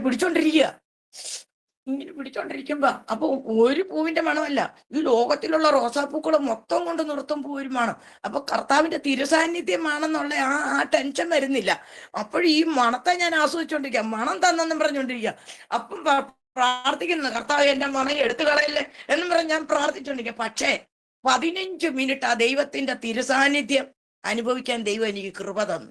15 മിനിറ്റ് കഴിഞ്ഞപ്പം ഈ നല്ല മണം കിട്ടിയില്ലെങ്കിലും ഉണ്ടല്ലോ, ഇപ്പൊ എനിക്ക് ഈ കരിക്കുന്നത് അങ്ങനെ കെട്ട മണങ്ങളെല്ലാം വന്ന് ഇപ്പൊ എനിക്ക് ആ ഒരു ഇത് വരും, ആ ഒരു ദൈവം. പിന്നെ ദൂതന്മാരുടെ സാന്നിധ്യം എന്ന് പറഞ്ഞാല്, ഞാൻ ഒരു ദിവസം ഞാൻ ദൂതന്മാരെ കണ്ടോണ്ടാ ഞാൻ ഇരുന്ന് ആരാധിക്കും. ഒരു ദിവസം രാവിലെ ഇങ്ങനെ 6:30 മീറ്റിംഗ് കഴിഞ്ഞില്ല, എനിക്ക് ചെറിയ ഉറക്കം പോലെ വന്നപ്പോ ഞാൻ ഓഫ് ചെയ്തിട്ട് കടന്നപ്പോ ഞാൻ കാണുന്ന ഒരു ദർശനം എന്താണെന്ന് ചോദിച്ചാലേ, പിന്നെ ഞാൻ ഭയങ്കരമായിട്ട് ഞാൻ ആരാധിക്കുക. ഇതിനകത്തിൽ തന്നെയാ ആരാധിച്ചുകൊണ്ടിരുന്നപ്പോ എന്റെ കൂടെ ഒരു വെള്ളയിട്ട് വലിയ ചിറക് വെച്ച ഒരു സ്ത്രീയുടെ കൂട്ട് ഒരു വ്യക്തി എന്റെ അടുക്ക ഇങ്ങനെ നിൽപ്പുണ്ട്. അപ്പൊ അവരിങ്ങനെ നിന്ന് കണ്ടോണ്ടിരിക്കുക. ഞാൻ ഇങ്ങനെ ആരാധിച്ചു, മേളിൽ പോയി ഇടിക്കുന്നു, താഴെ വന്ന് വരുന്നു, ഭയങ്കര ശക്തമായിട്ട് ആരാധിച്ചുകൊണ്ടിരിക്കുക. ഈ ദർശനം കണ്ടതുപോലെ തന്നെ അന്ന് വൈകിട്ട് ഞാൻ ഇപ്പൊ ഇരിക്കുന്ന ഈ കസേരയില് ഈ ദൈവാത്മാവ് വന്നിരിക്കുന്നത് ഞാൻ കണ്ടോണ്ട് ഞാൻ ആരാധിക്കുക. അന്നേരം നോക്കുന്നത് ഇങ്ങനെ ഞാൻ തുള്ളിച്ചാടി കിടന്നേ ആരാധിക്കത്തുള്ളൂ. ഭയങ്കരമായിട്ട് ആരാധിക്കുക. അങ്ങനെ തിരുസാന്നിധ്യം ഏഞ്ചൽസിനെ അയക്കാം. ഏഞ്ചൽസിന്റെ ആ ഒരു സാന്നിധ്യം അനുഭവിച്ച് എൻകൗണ്ടറും കിട്ടിയിട്ടുണ്ട്. അങ്ങനെ ദൈവത്തിന്റെ തിരുസാന്നിധ്യം നമ്മൾ അനുഭവിച്ച് ദൈവവേലയ്ക്ക് വേണ്ടി ദൈവം ഇതര ദേശങ്ങളിലായാലും ഇപ്പൊ അയക്കുന്നുണ്ട്. ദൈവാത്മാ പറഞ്ഞിരിക്കുന്ന ദൂതുകളൊക്കെ ഓരോന്നോരോന്നായിട്ട് കർത്താവ് ഞാൻ 1900 ഇത് കണ്ട ഒരു ദർശനം 1993 രക്ഷിക്കപ്പെട്ട് സ്നാനപ്പെട്ട് കഴിഞ്ഞപ്പോ അന്ന് സ്വപ്നം കാണുന്നൊന്നും അറിയത്തില്ലല്ലോ. അന്ന് സ്വപ്നം കണ്ട ഒരു വചനമാണ് യെശയ്യാവ് 55:5. അത് ഞാൻ ഇപ്പോഴും എഴുതി വെച്ച് ഞാൻ പ്രാർത്ഥിക്കുന്നുണ്ട്. അന്ന് ആ വചനത്തെ പറ്റി നീ അറിയാത്ത ഒരു ജാതിയെ നീ വിളിക്കുമെന്ന ദർശനം സ്വപ്നത്തിൽ തന്നത്. പക്ഷെ ആ ദർശനത്തിന്റെ വ്യാഖ്യാനം ഇപ്പോഴാ അറിയാവുന്നു. ഈ വ്യാഖ്യാനം പല ദൈവദാസന്മാരോട് ചോദിച്ചിട്ടും ആർക്കും അറിയത്തില്ല. ആരും പറഞ്ഞു തന്നില്ല എന്നുള്ള സത്യമാണ്. അറിയാമായിരിക്കാം, പക്ഷെ ആരും പറഞ്ഞു തന്നില്ല. പക്ഷെ ഈ 2016 എന്നാണോ ഫുൾ മിനിസ്ട്രിക്കായിട്ട് ഇറങ്ങിയത്, അന്നാണ് അതിന്റെ മഹത്വം ദൈവം വെളിപ്പെടുത്തി തന്നത്. നീ അറിയാത്ത ജാതി എന്ന് പറഞ്ഞാൽ ഇവിടെ ഇരുന്നു കൊണ്ട് ബോംബെയിലുള്ളവര്, പിന്നെ UK, എല്ലാ രാജ്യങ്ങളിലും നീ അറിയാത്ത ജാതിയെ നീ വിളിക്കുമെന്ന് പറഞ്ഞാൽ ഇപ്പൊ ഇത് തന്നെ ഒരു ലിങ്ക്, ഒരു മീഡിയയാ. അപ്പൊ ഈ മീഡിയയിലൂടെ എത്രയോ വ്യക്തികൾ കണ്ട് മാനസാന്തരപ്പെടാൻ ദൈവം എന്നിലൂടെ ഒരു ദൈവപ്രവൃത്തി ചെയ്യുന്നുണ്ടെങ്കിൽ, ദൈവാത്മാവ് അന്ന് എനിക്ക് തന്ന വചനമാണ് യെശയ്യാവ് 55:5. ഈ വചനം വെച്ച് ഇപ്പോഴും ഞാൻ പ്രാർത്ഥിക്കുന്നുണ്ട് ദൈവദാസി. അതൊന്നും ഞാൻ വിട്ടുകളയത്തില്ല. കാരണം എന്താന്ന് പറയാ, നമ്മുടെ ഒരു പ്രാർത്ഥനയാണ് അനേകർക്ക് വിടുതലായിരിക്കുന്നത്. ഞാൻ പറഞ്ഞില്ലേ, രാത്രിയിൽ മീറ്റിംഗ് കഴിഞ്ഞാൽ പോലും എൻ്റെ ഉറക്കം എന്ന് പറയുന്നത് ചിലപ്പോൾ 1 മണി, 1:30 മണി, 2 മണിയൊക്കെ ആവും. ഉറങ്ങി പ്രാർത്ഥിച്ചിട്ടുണ്ട്. ഇന്നലെ തന്നെ ആണെന്നുണ്ടെങ്കിൽ ഇന്നലെ നടന്ന ഒരു സംഭവം, ഞാൻ ഒരു മീറ്റിങ്ങിന് പോയി, ഒരു ഭവനത്തിലാണ്. പക്ഷെ ഇന്നലെ ഇവിടെ പ്രൈവറ്റ് ബസ് സ്ട്രൈക്ക് ആയിരുന്നു. എനിക്കറിയത്തില്ല. ഞാൻ 7 മണിക്ക് ഞാൻ ഇവിടുന്ന് ഇറങ്ങി പോയി. പക്ഷെ ബസ്സില്ല. ബസ് പിടിക്കാനാണ് നിന്ന് 7:45 വരെ നിന്നിട്ട് ബസ്സില്ല. അപ്പം അങ്ങനെയാണ് ഒരു ഓട്ടോ വന്ന് ഞാൻ ഓട്ടോയ്ക്കകത്ത് കയറി കഴിഞ്ഞപ്പോൾ അതിനകത്തൊരു സ്ത്രീ ഇരിക്കും. അവരാ പറയുന്നേ, അയ്യോ സിസ്റ്ററെ, പിന്നെ പ്രൈവറ്റ് ബസ് സ്ട്രൈക്കാ. ഞാൻ ശരി, വീട്ടിൽ പോന്നാ മതിയായിരുന്നു. അപ്പം പോയി ട്രാൻസ്പോർട്ട് ബസ് പിടിച്ചു പോയി. 3-4 ബസ് കയറി ഇറങ്ങി പോണം. പിടിച്ചു പോയി 4 മണിക്ക് ആ വീട്ടിൽ നിന്ന് ഇറങ്ങി തിരിച്ചു ഒരു ബസ് പിടിച്ച് ഒരു സ്ഥലത്ത് വന്ന് നിന്നപ്പം 2 മണിക്കൂർ എടുത്തു അടുത്ത ഒരു ബസ് കിട്ടാൻ. 2 മണി കിട്ടിയില്ല. എന്നിട്ടും കിട്ടിയില്ല. ഞാൻ വേറൊരു സ്ഥലത്തോട്ട് ബസ് പിടിച്ചു പോയിട്ട് അവിടുന്ന് ഡയറക്റ്റ് ആയിട്ട് ഇങ്ങോട്ട്. അപ്പൊ ആ സ്ഥലത്തോട്ട് ബസ് പിടിച്ച്, അപ്പം ഒരു സ്ത്രീ, ഒരു അമ്മയും മകളും ഒരു സ്ഥലം പറഞ്ഞ് ടിക്കറ്റ് എടുത്തു. പെട്ടെന്ന് എനിക്കൊരു ബോധം വന്നു. അയ്യോ, പറഞ്ഞ പോലെ അവിടെ ഇറങ്ങിയാൽ മതിയല്ലോ, അങ്ങ് വരെ പോകുന്നതിനൊക്കെ നല്ലതല്ലേ. അപ്പൊ ഇതുവഴി പോകുന്ന ബസ്സാ അതില്ലേ. അപ്പൊ ഞാൻ പെട്ടെന്ന് ചോദിച്ചോ അവിടെ ഇറങ്ങാം. അപ്പൊ ഞാൻ അന്നേരം കർത്താവിനോട് പറഞ്ഞു, കർത്താവേ, ഞാൻ അവിടെ ഇറങ്ങുമോ, എനിക്ക് അവിടെ ഒരു ബസ് തരണേ. അപ്പൊ ദൈവാത്മാ എന്നോട് സംസാരിക്കുക, ഞാൻ നിനക്ക് വേണ്ടിയിട്ട് ഒരു ബസ് അവിടെ ഒരുക്കി വെച്ചിട്ടുണ്ട്, നീ അവിടെ ഇറങ്ങിക്കോളാൻ പറഞ്ഞു. ഇതെങ്ങനെയാ? അപ്പൊ കണ്ടക്ടറോട് ഞാൻ ചോദിച്ചു, ഇന്ന സ്ഥലത്ത് ഇറങ്ങും. ചവറയാ, കൊല്ലത്ത് പോകാനാ ടിക്കറ്റ് എടുത്തേ. അപ്പൊ അവിടെ ചവറയെന്ന് കൊല്ലത്ത് പോകണം, പിന്നെയും 3/4 മണിക്കൂർ പിന്നെയും ഉണ്ട്. ചവറ ഇറങ്ങിയപ്പം കണ്ടക്ടർ പറഞ്ഞു, ഇവിടെ ഇറങ്ങിച്ചേ, ക്രോസ് ചെയ്താൽ മതി, ഇപ്പം ഇതൊന്നുമില്ല, എല്ലാം വെട്ടിക്കുഴിച്ചിട്ടിരിക്കുന്നോണ്ട് ഇതൊന്നുമില്ല. അപ്പം ക്രോസ് ചെയ്ത എന്റെ സിസ്റ്റർ, ഞാൻ ക്രോസ് ചെയ്യാൻ നിൽക്കുകയും ഒരു ബസ് വരുകയും കൂടെ. അപ്പൊ എന്റെ കൂടെ 2 പേര്, 2 ബൈക്കുകാർ നിപ്പുണ്ട്. ഈ ബൈക്കുകാർ ഞാനും കൂടെ ക്രോസ് ചെയ്യും. ഈ ക്രോസ് ചെയ്യാൻ നിൽക്കുമ്പോഴും വരുന്ന ട്രാൻസ്പോർട്ട് അവിടെ നിർത്തിയപ്പോ എനിക്ക് പോകാനുള്ള വണ്ടിയാ. ഞാൻ അവിടെ കൈ കാണിച്ചേച്ച് ഞാൻ അതേ ചാടിക്കേറി. അപ്പൊ കർത്താവ് പറഞ്ഞ എത്ര കറക്റ്റാണ്. ഞാൻ നിനക്ക് വേണ്ടിയിട്ട് ഒരു വണ്ടി ഒരുക്കിയിട്ടുണ്ടെന്ന് പറഞ്ഞാൽ അത് അവിടെ ഒരുക്കി നിർത്തിയിട്ടായി പറയുന്നത്. ഏലിയാവിനെ പോഷിപ്പിച്ച ഒരു കാക്കയില്ലേ, ഏലിയാവിനോട് പറഞ്ഞു, നീ പോയി കെരീത്ത് തോട്ടിൽ ഒളിച്ചിരിക്കാൻ യഹോവയായി ദൈവം പറഞ്ഞിട്ടാ ഒളിച്ചിരുന്നേ. ഞാൻ ഒരു കാക്കയെ ഒരുക്കിയിട്ടുണ്ടെന്ന് പറഞ്ഞു. പക്ഷെ ഭക്ഷണം കൊണ്ട് കൊടുക്കുമെന്ന് പറഞ്ഞിട്ടില്ല. കാക്ക ഒരുക്കിയിട്ടുണ്ട്, പക്ഷെ ആ കാക്കയോടും പറഞ്ഞിട്ടില്ല. പക്ഷെ തക്ക സമയത്ത് ഭക്ഷണം, വെള്ളം, ആ കരിയത്ത് തോട്ടിയിൽ നിന്ന് വെള്ളം കുടിച്ചോണം, ഭക്ഷണം ഞാൻ കാക്കയാൽ വഴി ഞാൻ അവിടെ തരും എന്ന് പറഞ്ഞതുപോലെ കർത്താവിനോട് ഞാൻ പിന്നെയും പറയും, കർത്താവ് ആ വാഹനം ഇവിടെ കാണണേ. അപ്പൊ ഞാൻ വിചാരിച്ച എന്താണെന്ന് അറിയാം, ഈ ട്രാൻസ്പോർട്ട് ബസ് സ്റ്റാൻഡിനകത്തായിരിക്കുമെന്നായിരിക്കും എന്റെ ധാരണ. പക്ഷെ നിർത്തിയത് എവിടാ? നമ്മൾ ഇറങ്ങുന്നിടത്ത് തന്നെ നിർത്തിയിട്ടിട്ടുണ്ട് അവിടെ. അപ്പം ദൈവം നമ്മളോട് വാഗ്ദത്തം പറഞ്ഞിട്ടുണ്ടെങ്കിൽ, വാഗ്ദത്തം പറഞ്ഞവൻ വിശ്വസ്തനാ. ഒരിക്കലും നമ്മളെ തള്ളിക്കളയുന്ന ദൈവമല്ല. നമ്മുടെ കർത്താവ് സകലത്തിനും മതിയായ ദൈവമാണെന്നുണ്ടെങ്കിൽ, ഹല്ലേലൂയ. ഞാൻ ഇതിനകത്ത് നവംബർ 24 മുതല് ഒക്ടോബർ 24 മുതല് ഞാൻ 21 ദിവസം ഉപവസിച്ചു. അപ്പം പിന്നെ ദൈവാത്മാ എന്നോട് പറഞ്ഞു, എനിക്കൊരു ദർശനം കാണിച്ചു തന്നിങ്ങനെ, നീ ഇങ്ങനെ ഇരുന്നാ പോരാ. ഒരു എസ്തേറിനോട് ദൈവാത്മാ പറഞ്ഞ പോലെ നീ ഈ സമയത്ത് മിണ്ടാതിരുന്നാൽ. അപ്പം ഞാൻ ദൈവത്തോട് ചോദിച്ചു, കർത്താവേ, അപ്പം ഒരു ദൈവദാസൻ എന്നെ വിളിച്ചോടനെ, ആന്റി ഉപവാസത്തിലാണ്. ഞാൻ പറഞ്ഞു, അതെ, കണ്ടിന്യൂ ചെയ്തോണം കേട്ടോ എന്ന് പറഞ്ഞു. അപ്പം നമ്മുടെ വയസ്സും പ്രായം നമുക്കറിയാം. ഞാൻ 21 ദിവസം ഉപവാസം ഇരുന്നു. അപ്പം പിന്നെയും എന്ത് ചെയ്തു, നവംബർ 15 വരെ. എന്നിട്ട് ഞാൻ ഇടയ്ക്ക് ഒരു ബ്രേക്ക് ഇട്ടു. ഡിസംബർ 1 തൊട്ട് പിന്നെയും തുടങ്ങി. അപ്പൊ ഡിസംബർ 1 തൊട്ട് 21 വരെ ഇരിക്കാനാണ്. അപ്പൊ സഭയിൽ 8 തീയതി ഉപവാസം തുടങ്ങി, 28 തീയതി. അപ്പൊ ഞാനതും കണ്ടിന്യൂ ചെയ്ത് 28 കഴിയുമ്പോൾ ഡിസംബർ മാസം 12 തീയതി, 12 മാസം ലാബി മാസം എന്ന് പറയുന്ന പോലെ 12 മാസം 12 തീയതി എനിക്ക് പെട്ടെന്ന് എഴുന്നേക്കാൻ വയ്യ എന്ന് പറഞ്ഞ് പാലിങ്ങനെ ഫുൾ സ്പീഡിൽ കറങ്ങുന്ന പോലെ ഞാൻ കറങ്ങും. ഞാനെന്തോടുത്തെന്നറിയാം, മീറ്റിംഗ്. അപ്പൊ എനിക്ക് സ്വന്തമായിട്ട് മീറ്റിംഗ് ഇല്ല.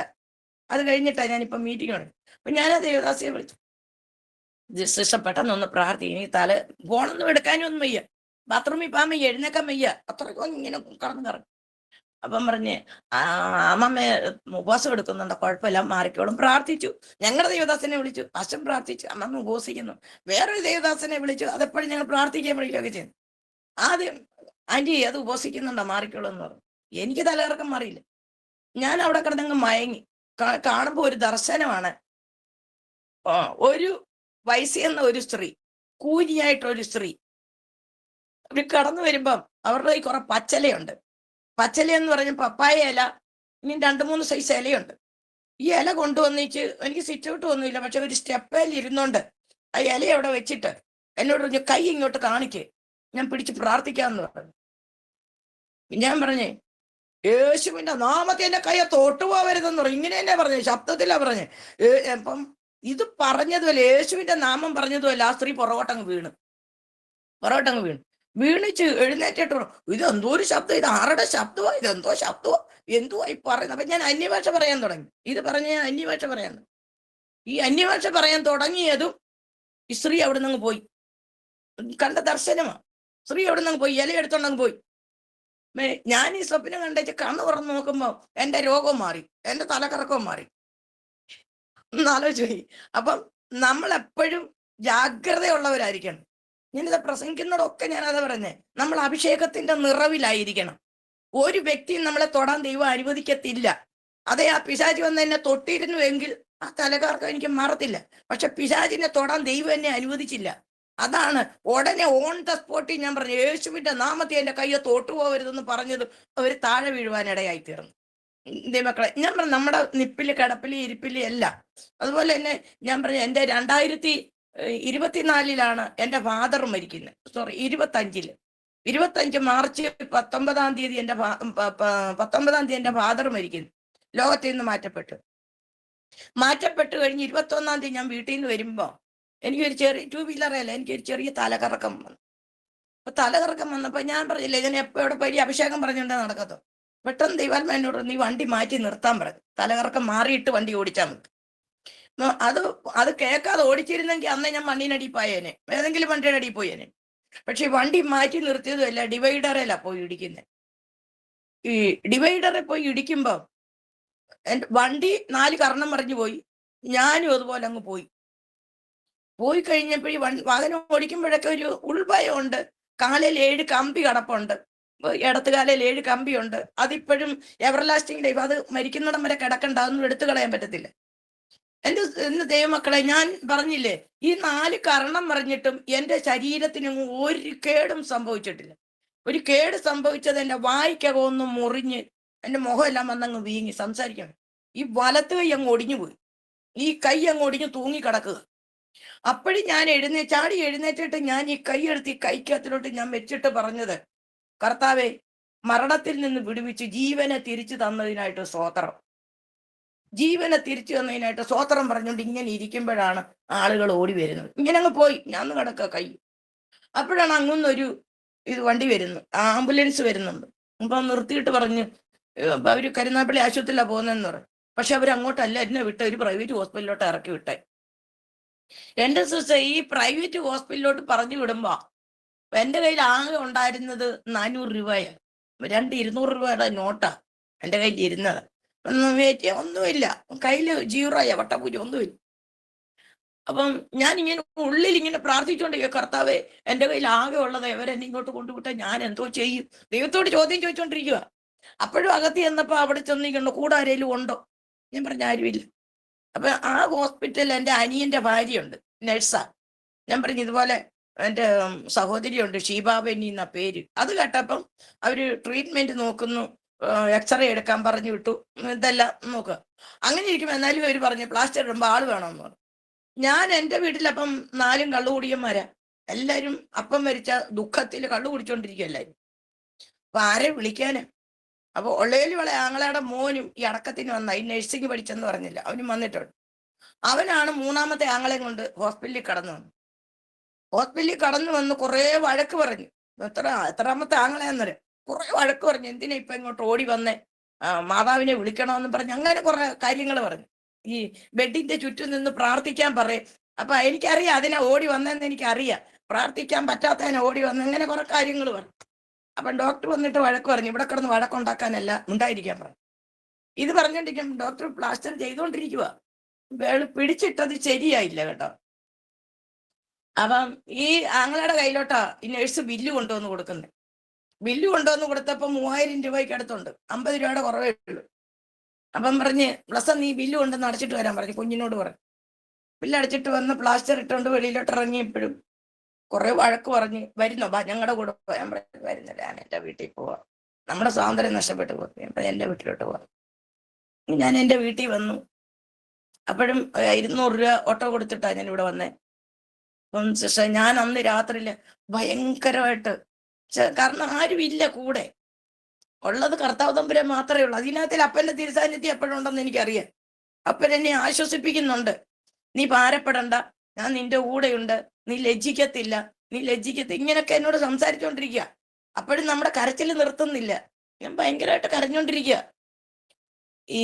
അപ്പൊ ഈ കരഞ്ഞോണ്ടിരിക്കുമ്പോഴും ഞാൻ രാത്രിയിൽ ഇങ്ങനെ കരഞ്ഞോണ്ടിരിക്കുമ്പോ ഉടനെ ഒരു സഹോദരി എന്നെ വിളിച്ച്, ഒരു മോള്, ജോലി ചെയ്യുന്ന ഒരു കൊച്ച, അതിന്റെ കണ്ണ് കാണത്തില്ലായിരുന്നു.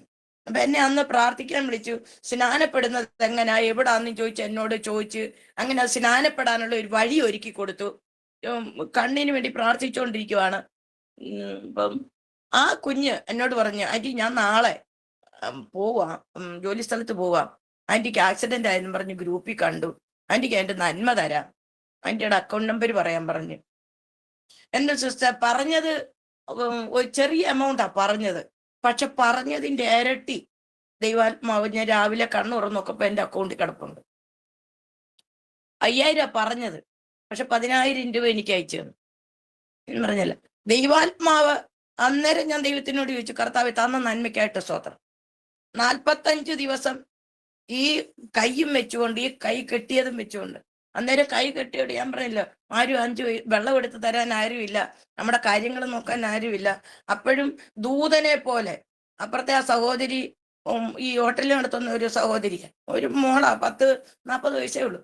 അപ്പം അവൾ ഭക്ഷണം കൊണ്ട്, രാവിലത്തെ ഭക്ഷണം കൊണ്ട്, അമ്മമ്മ ആരോടും പറയണ്ട, ഞാൻ തന്നോളാം ഭക്ഷണം, രാവിലെ ഉച്ചയ്ക്കും വീട്ടും എന്തെല്ലാം ഞാൻ തന്നോളാം. അപ്പൊ അതിനൊരു 2 പെമ്മക്കളാ. അപ്പൊ മൂത്ത മോള് അന്നേരം വീട്ടിലുണ്ടായിരുന്നു. അവളാണ് എൻ്റെ ഡ്രസ്സ് കഴുകുന്നതും എന്നെ കുളിപ്പിക്കുന്നതും എല്ലാം ചെയ്യുന്ന അവരുടെ മോള്. 45 ദിവസം എനിക്ക് അങ്ങനെ ഭയങ്കര എനിക്ക് വിടുതലായിരുന്നു. അത് കഴിഞ്ഞിട്ടാണ് ഇതിന് പിന്നെ സഭയിലുള്ള 1-2 സഹോദരികൾ വന്ന് ഇടയ്ക്ക് കുളിപ്പിക്കാനും തല കഴുകാനും ഒക്കെ ഉള്ള ഇത് സാഹചര്യം ദൈവാത്മാവ് എനിക്ക് ഒരുക്കി തന്നു. ദൈവമക്കളെ, അന്ന് എനിക്ക് അനുഭവിച്ചത് എവിടെ നിന്നാ ഈ പൈസ വരുന്നെന്ന് എനിക്കറിയത്തില്ല. പക്ഷെ ഈ ട്രീറ്റ്മെന്റിന് വേണ്ടിയിട്ട് എൻ്റെ കയ്യിൽ കിട്ടിയത് 60,000 രൂപ. ഈ ട്രീറ്റ്മെന്റിന് വേണ്ടിയിട്ട് ഈ ഈ ഈ കൈ ഇങ്ങനെ പിടിച്ചോണ്ട് എന്ന് ഇത് അഴിക്കാൻ, ഞാൻ പറഞ്ഞില്ലേ, ഓരോ ദിവസവും പ്രൈവറ്റ് ഹോസ്പിറ്റലിൽ പോകുമ്പോൾ എങ്ങനെ ഒരു 4,000-5,000 രൂപ വേണം. ഇത് അഴിക്കുമ്പോ ഈ കൈ ഇങ്ങനെ വളഞ്ഞായിരിക്കുന്നത്. അവർ പിടിച്ചിട്ടത് ശരിയായില്ല, കൈ വളഞ്ഞായിരിക്കുന്നത്. അപ്പൊ ഡോക്ടർ പറഞ്ഞ് ഫിസിയോതെറാപ്പി ചെയ്താൽ മതി എന്നും പറഞ്ഞു വിട്ടു. ഞാനൊരു ആയുർവേദ ഡോക്ടറിനെ വിളിച്ചു വരുത്തി. 30 ദിവസം അയാൾക്കും കൊടുത്ത പൈസ, അയാളും വന്ന് ആയുർവേദം പിടിച്ച് കിഴി കെട്ടി തിരുമ്മി, അതും ശരിയായില്ല. 3 ദിവസം പ്രൊഫറ്റിക് മിനിസ്ട്രീസ് എന്ന് പറഞ്ഞൊരു മിനിസ്ട്രി ഉണ്ടായിരുന്നു തിരുവനന്തപുരത്ത്, അതിനകത്തിലും പോയി സംബന്ധിച്ച്, അതിനും ശരിയായില്ല. ഞാൻ ഇങ്ങനെ പ്രാർത്ഥിച്ച് ബൈബിൾ വായിച്ചുകൊണ്ടിരിക്കുമ്പോ അത് എസ്കേല് പുസ്തകം 37-ാം അധ്യായം അസ്ഥിത്താഴ്വരുടെ നടുവിൽ കൊണ്ടുവന്ന് പ്രവാചകനെ കൊണ്ടുവന്ന് നിർത്തിയിട്ട് പ്രവാചകനോട് ദൈവാത്മാവ് ചോദിക്കുന്നുണ്ട്, ഈ അസ്ഥികൾ ജീവിക്കുമോ? ദൈവമക്കളെ, ഭയങ്കര തിരുസാന്നിധ്യം ഞാനിപ്പോ അനുഭവിച്ചുകൊണ്ടിരിക്കുക. നിങ്ങൾ കേൾക്കുന്നവരെങ്ങനെയാണെന്ന് എനിക്ക് അറിയത്തില്ല. അപ്പൊ ഞാനിത് വായിച്ചുകൊണ്ടിരുന്നപ്പോ ഞാൻ കർത്താവിനോട് ചോദിച്ചു, കർത്താവെ, ഞാൻ പ്രാർത്ഥിച്ചുകൊണ്ടിരിക്കുക, അപ്പൊ ഈ പ്രവാചകനെ ഇത് ചെയ്യത്തുള്ളോ? ഞാനൊരു പ്രവാചകിയാണെന്ന് അപ്പൻ തന്നെയല്ലേ പറഞ്ഞിരിക്കുന്നത്. അപ്പൊ ഈ പ്രവാചകി പറഞ്ഞാൽ നടക്കത്തില്ലേ? നടക്കും, നീ പ്രാർത്ഥിക്ക്. എന്നോട് ദൈവാത്മാവ് സംസാരിച്ച നീ പ്രാർത്ഥിക്ക്. അപ്പൊ ഞാൻ പറഞ്ഞു, അങ്ങനെയാണെങ്കിൽ ഞാൻ ഇപ്പൊ തന്നെ പ്രാർത്ഥിച്ചു എന്ന് പറഞ്ഞു.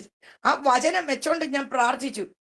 ഞാൻ പറഞ്ഞു, ഈ പ്രവാചകനോട് പറഞ്ഞതുപോലെ തന്നെ യേശുവിന്റെ നാമത്തിൽ അസ്ഥി അസ്ഥിയോട് ചേരട്ടെ, മാംസം മാംസത്തോട് ചേരട്ടെ, തൊക്ക് തൊക്കോട് ചേരട്ടെ പറഞ്ഞ് പ്രാർത്ഥിച്ചുകൊണ്ടിരിക്കുമ്പോ എന്റെ കണ്ണും ദൃഷ്ടിക്ക് ഞാൻ കണ്ടോണ്ടിരിക്കുന്ന സിസ്റ്റേ, ഇവിടെ ഒരു കുഴിയായിരുന്നു.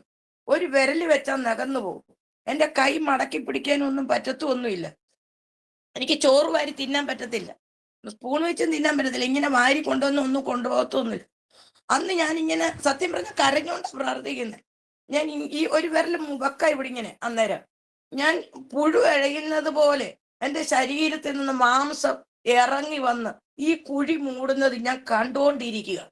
എന്റെ കണ്ണും ദൃഷ്ടി കൊണ്ട് കണ്ടുകൊണ്ടിരിക്കുക. അങ്ങനെ എൻ്റെ ഈ കയ്യട കുഴി മൂടിയത് സിസ്റ്റർ കാണുന്നുണ്ടല്ലോ. ഈ എല്ലാണെന്നുണ്ടെങ്കിൽ ഇത്രയും പൊങ്ങിയായിരുന്നത്, മടക്കാൻ പറ്റത്തില്ല. പക്ഷെ ഇപ്പം എൻ്റെ ഈ കയ്യട കൂട്ട് തന്നെ എല്ലും താന്നു. കൈ എനിക്കിപ്പം ജോലി ചെയ്യാം, കുഴപ്പമൊന്നുമില്ല, ആഹാരവും കഴിക്കാം, ഒരു തുണി പിടിക്കാൻ വയ്യ എന്നുള്ള ഒരു ഇതേ ഉള്ളൂ. ബാക്കിയെല്ലാം വെയിറ്റ് പേടിച്ചാ വെയിറ്റ് തൂക്കിയെടുക്കാത്ത, അത് ഭയം കൊണ്ട, അല്ലാതൊന്നുമില്ല. പക്ഷെ അങ്ങനെ എൻ്റെ കർത്താവ് എന്നെ അവിടെ തൊട്ട് സൗഖ്യമാക്കി. അവിടെ എൻ്റെ കർത്താവ് എന്നെ തൊട്ട് സൗഖ്യമാക്കി. എൻ്റെ കർത്താവ് എന്നോട് പറഞ്ഞതാ, നിന്നെ ഞാൻ അനേകരുടെ മധ്യത്തിൽ നിർത്തുമെന്ന് പറഞ്ഞ ദൈവം അവിടെ നിർത്തിയിട്ടേ അടക്കം വരുത്തുള്ളൂ. സ്വത്രം. എൻ്റെ സഹോദരങ്ങൾ എന്നോട് പറഞ്ഞുണ്ടെന്നറിയാം, നീ എൻ്റെ രണ്ടാമത്തെ ഒരു സഹോദരനും അവന്റെ ഭാര്യയും കൂടെ എൻ്റെ അനിയത്തിയെ കാണാൻ ഒത്തിരി ദൂരമുണ്ട്, അവിടെ കടന്നു പോകും. അവിടെ കടന്നു ചെല്ലുമ്പോ എൻ്റെ അനിയത്തി പറയും, എടാ നീ ലിസയുടെ അടുക്കൽ കൂടെ ഒന്ന് പോടാ, അവളെ കൂടെ ഒന്ന് ചെന്ന് കാണ എന്ന് പറഞ്ഞു. അവള് പറഞ്ഞിട്ടുണ്ട്, ഒരു മാതാവിനെ പോലെ അല്ലായിരുന്നു, എന്നൊക്കെ വളർത്തിയതല്ലേ എന്നൊക്കെ. ഒത്തിരി ഈ കുഞ്ഞുങ്ങളെയൊക്കെ വളർത്തിക്കൊണ്ട് വന്നത് ഞാനാ. അപ്പൊ അവൻ പറഞ്ഞ ഒരു വാക്കാണ്, അവള് പെന്തക്കോസുകാരുടെ കൂട്ടത്തിൽ പോയി കിടക്കുമല്ലേ, ഇതിനകത്തിലെല്ലാം പെന്തക്കോസുകാരാ, ഇതാ, അവള് പെന്തക്കോസുകാരുടെ വീട്ടിൽ പോയി കിടക്കുമല്ലേ, അവിടെ കിടക്കട്ടെ, ഞാൻ അവളിങ്ങ വെളിയിൽ വരട്ടെ, വെളി വന്നു കഴിഞ്ഞാൽ താമസിക്കാൻ, വെളിയിൽ വരട്ടെ, വന്നു കഴിഞ്ഞാൽ ഞാൻ പോകാം എന്ന് പറഞ്ഞു. ഞാൻ പറഞ്ഞില്ലേ, നമ്മുടെ ഒരു പെന്തക്കോസുകാരാണെന്നും പറഞ്ഞ് അപമാനിച്ച് മാറ്റി നിർത്തിയിട്ടുണ്ടെങ്കിൽ അവിടെ മാനിക്കുന്ന ഒരു കർത്താവാണ് നമ്മുടെ കർത്താവ്. നമ്മുടെ കർത്താവ് നമ്മളെ ഒരിക്കലും തള്ളിക്കളയത്തില്ല, ഉപേക്ഷിക്കത്തില്ല. എത്രയും വേദന കഷ്ടത നമ്മൾ എത്രത്തോളം അനുഭവിക്കുന്നുണ്ടോ, ആ വേദനയുടെ മധ്യത്തിലും ഞാൻ പറഞ്ഞില്ലേ, എൻ്റെ സ്വത്ത് മൊത്തം പോയി, എൻ്റെ മകൾക്ക് ഞാൻ എല്ലാം എഴുതി കൊടുത്തു. എല്ലാം എഴുതി കൊടുത്തിട്ട് അന്നേരം അവള് പറയുന്നുണ്ട്, അവള് പറഞ്ഞു എന്നാണ്, മമ്മി ഏതായാലും ഇങ്ങ് വന്നില്ലേ, ഞാൻ അതും ഇടയ്ക്ക് പറയാതിരിക്കാൻ പറ്റത്തില്ല, മമ്മി ഏതായാലും ഇങ്ങ് വന്നില്ലേ, ഇതെനിക്ക് ഇങ്ങ് എഴുതി തന്നേരെ, എൻ്റെ ഒരു മോളല്ലേ ഉള്ളു. അപ്പൊ നമ്മുടെ മനസ്സിൽ ഇങ്ങനെ, ഒരു മോളല്ലേ ഉള്ളു, വേറെ മക്കളാരും ഇല്ലല്ലോ, നോക്കിക്കോളൂ എന്ന് ഞാൻ എഴുതി കൊടുത്തു. പക്ഷെ എഴുതി കൊടുത്തതിന്റെ അപ്പൊ അവള് പറയുന്നുണ്ട്, എനിക്ക് എഴുതി തന്നില്ലെന്നുണ്ടെങ്കിൽ ഞങ്ങൾ 4 ഇതിനകത്ത് ചാവും എന്നും പറഞ്ഞാണ് എന്നെ ഭീഷണിപ്പെടുത്തിയത്. പക്ഷെ ഇത് ആർക്കും അറിയത്തില്ല. ഈ വിഷയം ഞാൻ ആരോടും പറഞ്ഞിട്ടില്ല. സത്യം പറഞ്ഞ ഞാനത് എഴുതി കൊടുത്തു കഴിഞ്ഞിട്ട് അനിയന്മാരായാലും എന്റെ ദേവദാസനായാലും നേരത്തെ ദേവദാസൻ ഒത്തിരി വഴക്ക് പറഞ്ഞു. അമ്മമ്മ നിങ്ങൾക്ക് ഒരു ഗ്ലാസ് വെള്ളം പോലും കിട്ടത്തില്ല, അങ്ങനെ ഞാൻ ഒത്തിരി വഴക്ക് പറഞ്ഞു. പക്ഷെ അതേപോലെ തന്നെ പിന്നെ ഞാൻ അവിടെ വീട് താമസിക്കോ കൊടുക്കോ വാങ്ങിക്കോ എന്തേലും ചേട്ടൻ പറഞ്ഞ് നമ്മൾ എഴുതി കൊടുത്തതല്ലേ, ഇല്ല തള്ളിക്കളഞ്ഞ കല്ല് മൂലക്കല്ലെന്ന പോലെ വേണ്ടെന്ന് പറഞ്ഞ് എഴുതി കൊടുത്തത്. പിന്നെ അങ്ങോട്ട് പോയിട്ടുമില്ല, നോക്കിയിട്ടുമില്ല. അങ്ങനെയുള്ള ഒരു സ്ഥലം. എന്നാലും എന്റെ ഭർത്താവിന്റെ ആൾക്കാർ ബന്ധുക്കളെല്ലാം വിളിക്കുകയും പറയുകയും സഹകരിക്കുകയും ഒക്കെ ചെയ്യുന്നുണ്ട്. എല്ലാവരും സഹകരണമൊക്കെ ഉണ്ട്. പിന്നെ ദൈവനാമത്തിൽ ഞാൻ ഒന്നേ എന്ന് എനിക്ക് പറയാനുള്ളത്, നമ്മൾ എത്ര കഷ്ടത അനുഭവിച്ചാലും ആ കഷ്ടതയിലൂടെയാണ് ദൈവം നമ്മളെ മെനഞ്ഞെടുക്കുന്നത്. മെനഞ്ഞെടുക്കുന്നതെന്ന് പറഞ്ഞാല് കുശവന്റെ കയ്യിലെ കളിമണ്ണ് പോലെ. കുശവനോട് പറയുന്നുണ്ട്, നീ ഇരമ്യ പ്രവാചകനകത്ത് പറയുന്നുണ്ട്, നീ അങ്ങോട്ട് ചെല്ല്, കളിമണ്ണ് കൊണ്ട് ഉണ്ടാക്കിക്കൊണ്ടിരിക്കുമ്പോഴാണ് ആ കളിമണ്ണ് ഉടഞ്ഞു പോയി. പക്ഷെ കുശവൻ എന്ത് ചെയ്തില്ല, ആ കളിമണ്ണ് എടുത്തു കളഞ്ഞില്ല.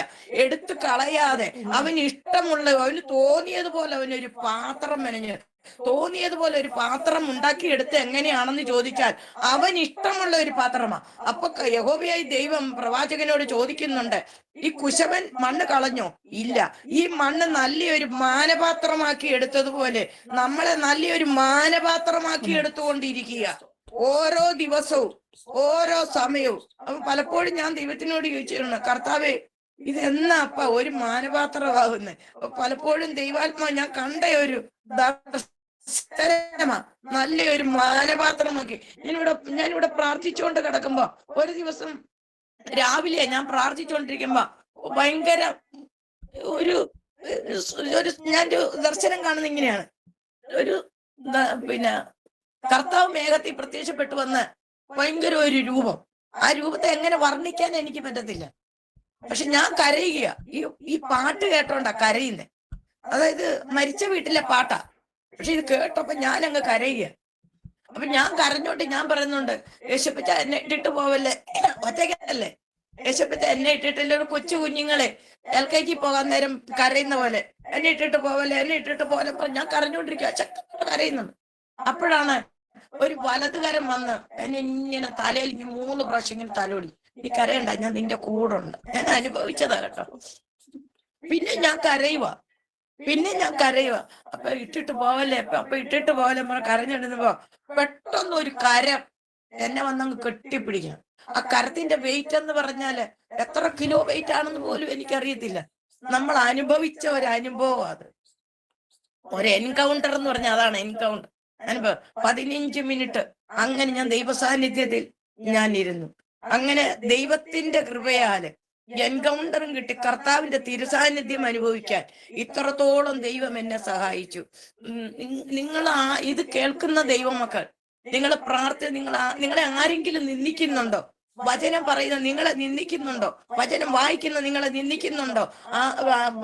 ആത്മാവിൽ ആരാധിക്കുന്ന നിങ്ങളെ നിന്ദിക്കുന്നുണ്ടോ? എന്റെ സഹോദരൻ നിന്ദിച്ചിട്ടുണ്ട്. പരിശുദ്ധാത്മാവിന്റെ അഭിഷേകം പറയുമ്പം എന്നെ കലവല എന്ന് പറഞ്ഞുകൊണ്ട് ചീത്ത വിളിച്ചിട്ടുണ്ട്. അന്നേരം ഞാൻ പറയുന്നുണ്ട്, പരിശുദ്ധാത്മാവിൽ സംസാരിച്ച നീ ദൂഷണം പറയുന്നവരോട് ദൈവം ക്ഷമിക്കത്തില്ലെന്നാ പറഞ്ഞിരിക്കുന്നത്. അതുകൊണ്ട് നീ അങ്ങനെ പറയരുതെന്ന് പറഞ്ഞ് ശാസിച്ചിട്ടുണ്ട്. ദൈവം എന്നെ അങ്ങനെ ശാസിച്ചിട്ടുണ്ട്. പക്ഷെ ഞാൻ എന്റെ സംസാരം ഞാൻ വിട്ടിട്ടില്ല. ഇപ്പോഴും ദൈവാത്മ എനിക്ക് ഇരട്ടി അനുഗ്രഹത്തോടെ, ഇരട്ടി അഭിഷേകത്തോടെ ആയിരിക്കാൻ ദൈവം ഇതുവരെയും എനിക്ക് സാഹചര്യം ഒരുക്കി തന്നു. ഇനിയും മേലാലും ദൈവാത്മാവ് എന്നെ നടത്തിക്കൊണ്ടേയിരിക്കുന്നു എന്ന് ഞാൻ വിശ്വസിക്കുന്നു. ലോകത്തിന്റെ ഏതറ്റത്ത് ഏത് മൂലയ്ക്ക് വരെ പോകുവാൻ ദൈവാത്മാവ് ഇപ്പോഴും എന്നെ ഒരുക്കിക്കൊണ്ടിരിക്കുക.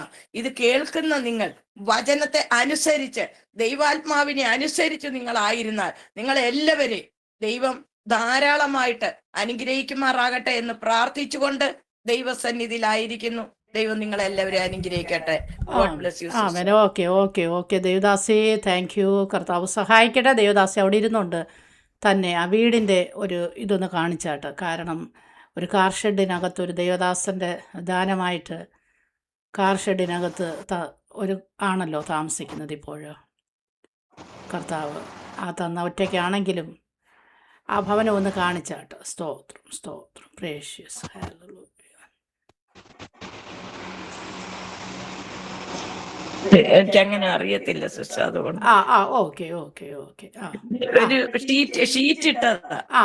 ഓക്കെ, മതി മതി. ഫോൺ എടുത്തൊന്ന് ഇങ്ങനെ ഒന്ന് ചുറ്റിയാൽ മതി. ഇങ്ങനെ ഒന്ന് വീഡിയോ ഇങ്ങനെ ഒന്ന് കാണിച്ചാൽ. ഒറ്റ മുറിയല്ല ഉള്ളോ? ഒരു മുറിയേ ഉള്ളൂ. ഓക്കെ ഓക്കെ ഓക്കെ, മതി മതി മതി. ഒരു മുറി ഇതിനകത്തിലാണ്, അടുക്കളയും ബാത്റൂമും എല്ലാം ഇതിനകത്തിൽ തന്നെയാണ്. Okay okay. കർത്താവ് സഹായിക്കട്ടെ. ദൈവം അനുഗ്രഹിക്കപ്പെട്ടതായ രീതിയിൽ കർത്താവ് ഇതുവരെയും നടത്തി.